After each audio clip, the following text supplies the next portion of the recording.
Welcome to the Foundry by Forge College. I'm so glad you're here. In our last lesson, the component integration overview, we loaded up your toolbox with the theory of debugging. Today, as part of the Ethereum DevStacks and Frameworks track, it's time to actually apply those tools in your Capstone project. Let's be honest, trying to fix a broken or wildly inefficient smart contract by blindly guessing in the dark is a recipe for disaster. It is chaotic, and frankly, it's dangerous. When you are dealing with live, high-stakes code on the blockchain, you need a methodical, step-by-step approach. Otherwise, you're likely to make the problem a whole lot worse. Think of a broken smart contract like a patient rolling into a hospital emergency room. Your job as a developer is exactly like a triage doctor. This diagram compares our worlds. On the left, a medical patient's symptom is a fever. On the right, a smart contract symptom is a failed transaction. The tracing tools we study are medical diagnostics. Like an X-ray, you gather diagnostic data directly from the blockchain. A doctor doesn't rush into open-heart surgery before understanding the problem. As a developer, your first job is to stabilize the patient with a targeted, measurable diagnosis before writing a single line of new code. To get that diagnosis, we follow a 6-stage workflow for the Capstone. Stage 1 is discovery. Discovery means scanning the blockchain for cold, hard evidence. We are looking for clear symptoms, like a history of repeated failures or wild, erratic spikes in gas fees.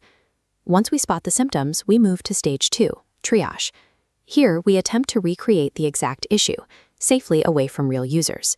We use a local fork. On the timeline, discovery and triage highlight. Under triage, a main chain block is cloned into an isolated test environment, your quarantine lab. Inside, we must consistently trigger the exact failing transaction in the exact spot using minimum steps. If a bug cannot be reliably reproduced in the lab, it cannot be cured. Discovery and triage keep you from chasing ghosts. Because your time is limited, you have to prioritize which issues to actually treat. That brings us to Stage 3, viability scoring. We use a 3-axis radar chart to score bugs. First is impact, how many users are hurt. Second is reproducibility, how easily can we trigger the bug. Third is scope, how risky is the fix. Together, these form a complete geometric viability score.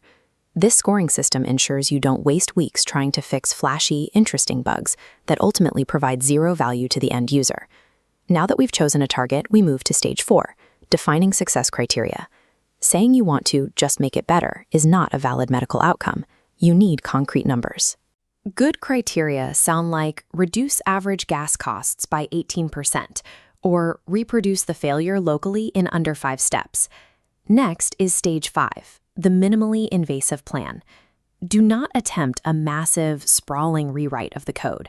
Prioritizing small, highly testable changes in a safe environment is a core philosophy behind the courses and community programs we run at Forge College. A minimal plan means looking for simple configuration tweaks or clean refactors. These are changes that are incredibly easy to roll back if the patient rejects the cure. When you combine strict numeric criteria with a minimally invasive plan, your debugging process remains safe, measurable, and highly effective. Finally, we reach Stage 6, documentation. This is the equivalent of a doctor finalizing a patient's chart right before surgery begins. Take a look at this clinical chart. Your version is a single-page document that includes the specific contract address, your measurable criteria, the exact reproduction steps, and your rollback plan. Creating this organized document is the ultimate tangible output required for this first phase of your Capstone project.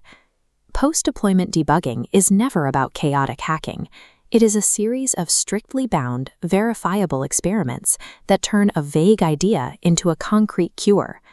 In our next lesson, you will take this chart and finally assemble your integrated toolchain to perform the operation on the live contract. To explore more educational resources on this subject and other Web3 topics, be sure to visit forge.college. You've got the tools, and now you have the plan. Take a deep breath, and I'll see you in the operating room.